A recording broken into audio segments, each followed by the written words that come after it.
নির্বাচন আগামী 9 সেপ্টেম্বর অনুষ্ঠিত হবে। শিক্ষার্থীরা খুবই আশঙ্কা প্রকাশ করছে। ঢাকা বিশ্ববিদ্যালয়ের শিক্ষার্থীরা বোকা না, এটা এলাকার মেম্বার ইলেকশন না, এটি এলাকার ইউনিয়ন চেয়ারম্যান ইলেকশন না। ঢাকা বিশ্ববিদ্যালয়ের শিক্ষার্থী আপনি যত মিথ্যার মধ্য দিয়ে, একটা গল্প রটিয়ে এবং বিভিন্ন কিছু এডিট করার মধ্য দিয়ে নানাভাবে গল্প ফ্রেমিং করবেন, তত বেশি আপনার অবস্থান নষ্ট হবে। কে জয়ী হবে কে পরাজিত হবে সেটা ইলেকশন পরবর্তী বোঝা যাবে। ছাত্র শিবিরের ব্যাপারে এবং অন্যান্য প্রতিযোগীর ব্যাপারে যে ধরনের ফ্রেমিং করা হচ্ছে, যে ধরনের আজে বাজে ভিডিও এডিট করা হচ্ছে, এগুলো থেকে দূরে থাকবার অনুরোধ করবো। যারা অনলাইনে বিভিন্ন পেজের মধ্যে দিয়ে ছাত্র শিবিরকে প্রপাগান্ডা চালাচ্ছেন, নিশ্চয়ই বিশ্ববিদ্যালয় শিক্ষার্থীরা আমরা যে গত 15-16 বছর ধরে দীর্ঘ লড়াইয়ে সবচাইতে বেশি ভিকটিম হয়েছে, সবচাইতে বেশি জীবন দিতে হয়েছে এবং সবচাইতে বেশি ক্রস ফায়ারের মুখোমুখি হয়েছি, সবগুলো গল্প শিক্ষার্থীরা নিশ্চয় জানবেন। আপনাদেরকে বিনীত অনুরোধ করবো, এই বাজে ফ্রেমিং থেকে, মিথ্যা অপপ্রচার থেকে, ইতিহাসকে লুকানোর জায়গা থেকে একটু সরে আসবেন। আপনাদের যে ইতিবাচক জায়গা সেগুলো দেখাবেন। ঢাকা বিশ্ববিদ্যালয়ের শিক্ষার্থীরা বোকা না, এটা এলাকার মেম্বার ইলেকশন না, এটি এলাকার ইউনিয়ন চেয়ারম্যান ইলেকশন না।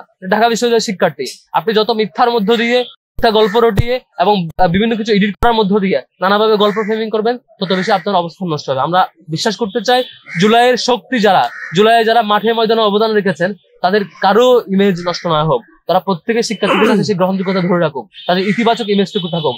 কে জয়ী হবে কে পরাজিত হবে সেটা ইলেকশন পরবর্তী বোঝা যাবে। কিন্তু তার আগ পর্যন্ত কাউকে বিশ্ববিদ্যালয়ের শিক্ষার্থী হিসেবে যে ইমেজে দেখার কথা, যে ভাবমূর্তির মধ্যে দিয়ে দেখার কথা, সেটুকু দেখুক বলে আমরা প্রত্যাশা করতে চাই। তাই সকল প্রতিযোগী ভাইদেরকে, আমাদের বন্ধু সংগঠনের ভাইদেরকে অনুরোধ করবো, ছাত্র শিবিরের ব্যাপারে এবং অন্যান্য প্রতিযোগীর ব্যাপারে যে ধরনের ফ্রেমিং করা হচ্ছে, যে ধরনের আজে বাজে ভিডিও এডিট করা হচ্ছে, এগুলো থেকে দূরে থাকবার অনুরোধ করবো। সর্বশেষ গতকালকে রাতেও আমাদের 2জন প্রার্থীকে নিয়ে এআই দিয়ে বিভিন্ন ভিডিও এডিট করে প্রচার করা হয়েছে।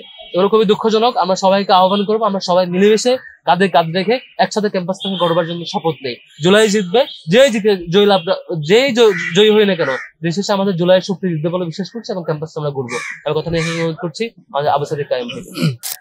বিসমিল্লাহির রহমানির রহিম। ঐক্যবদ্ধ শিক্ষার্থী জোটের পক্ষ থেকে আজকে আমরা ঢাকা বিশ্ববিদ্যালয়ের বিজনেস ফ্যাকাল্টির সামনে দাঁড়িয়ে আমাদের মতবিনিময় সভা করছি। আপনারা জানেন, ঢাকা বিশ্ববিদ্যালয়ে আমাদের বিজনেস ফ্যাকাল্টিতে প্রায় 6000-এর মতো শিক্ষার্থী ভাই বোনরা পড়াশোনা করে। আমরা শিক্ষার্থী ভাই বোনদের প্রত্যাশা আকাঙ্ক্ষাগুলো শুনছিলাম। নির্বাচন আগামী 9 সেপ্টেম্বর অনুষ্ঠিত হবে। শিক্ষার্থীরা খুবই আশঙ্কা প্রকাশ করছে, কারণ অধিকাংশ ডিপার্টমেন্টের এই সময়ের মধ্যে অনেকগুলো পরীক্ষা আছে, কারো ক্লাস টেস্ট, কারো মিড টার্ম, কারো বিভিন্ন ধরনের অ্যাসাইনমেন্ট, প্রেজেন্টেশন।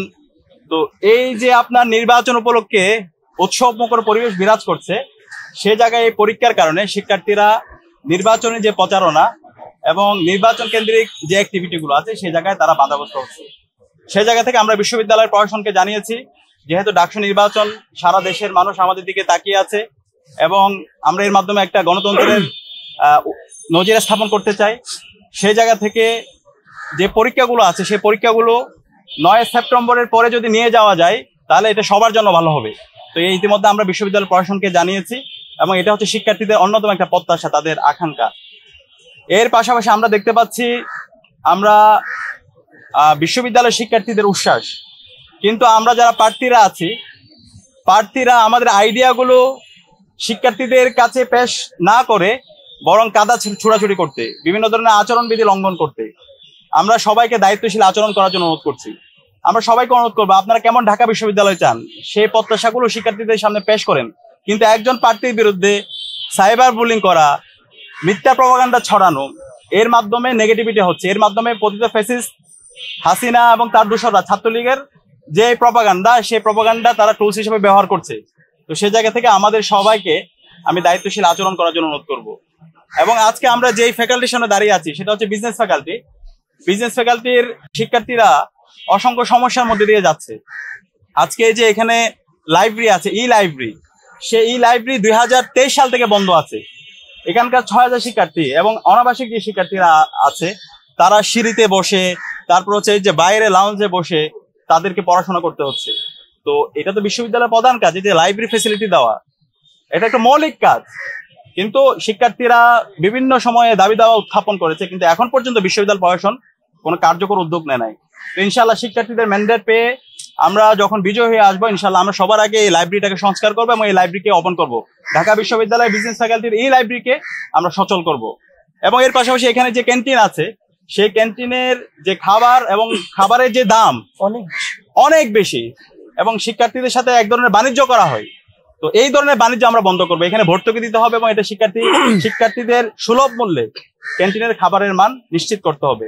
এবং পাশাপাশি আমরা বলছি আমাদের বিশ্ববিদ্যালয়ের শিক্ষকদের টিচার্স এভ্যালুয়েশন সেটা আমরা চালু করতে হবে। আমাদের বিশ্ববিদ্যালয়ের শিক্ষকরা তারা, আমরা বলে থাকি বিশ্ববিদ্যালয় আমরা যারা আছে আমরা হচ্ছে জুনিয়র স্কলার, আমাদের শিক্ষকরা হচ্ছে সিনিয়র স্কলার, কিন্তু শিক্ষকরা আমাদের সাথে যেই সুলভ আচরণ করে এবং ক্লাসের মধ্যে পাঠদানের যে কোয়ালিটি ইনশিওর করা সেটা আমরা দেখতে পাই না। আমাদের শিক্ষকরা একই সাথে আবার প্রাইভেট ইউনিভার্সিটিতেও ক্লাস নেয়। তারা প্রাইভেট ইউনিভার্সিটিতে যেভাবে সিরিয়াসের সাথে ক্লাস নেয়, আমাদের এখানে শিক্ষার মান এবং হচ্ছে পড়াশোনার যে কন্টেন্ট সেগুলো মনে হয়েছে একটা খুবই মানে গা ছাড়া দেওয়া ভাব। তো সেই জায়গা থেকে আমাদের যে ইস্তেহার সেই প্রস্তাবনা অবশ্যই থাকবে। এখানে অবশ্যই শিক্ষক মূল্যায়নের জন্য ছাত্ররা যেন মূল্যায়ন করতে পারে, টিচার্স এভ্যালুয়েশন সেই সিস্টেমটা আমরা চালু করব।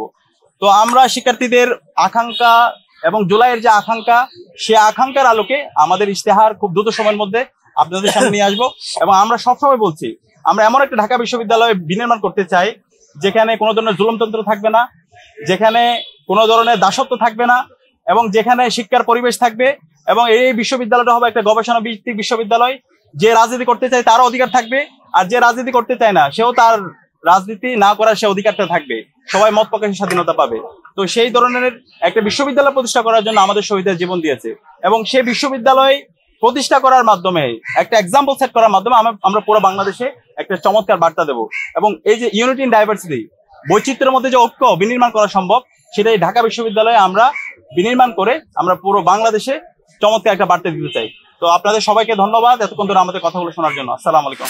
ডাকসুতে শেষ পর্যায়ে শিবির ঠেকাতে উমামাকে সামনে রেখে এক হতে পারে ছাত্রদল, বাকশাস, বাম সহ অন্যান্য প্যানেলগুলো। জাতীয় নির্বাচনে পাশে থাকার আশ্বাস দিয়ে প্রথম আলো, ডেইলি স্টার ও ইন্ডিয়া তারেক রহমানকে রাজি করিয়েছে। সুতরাং ডাকসুতে উমামা, আলো, ইন্ডিয়ার প্রার্থী। এই কথাগুলোই এখন ঘুরে বেড়াচ্ছে নেট দুনিয়ার পাতায় পাতায়। কথাগুলো যে শুধুমাত্র কথারই কথা তাও কিন্তু নয়। প্রথম আলো গং বিশাল এক প্রস্তুতি নিয়ে ডাকসুতে বামদেরকে জেতানোর জন্য প্রস্তুতি নিয়ে মাঠে নেমেছে।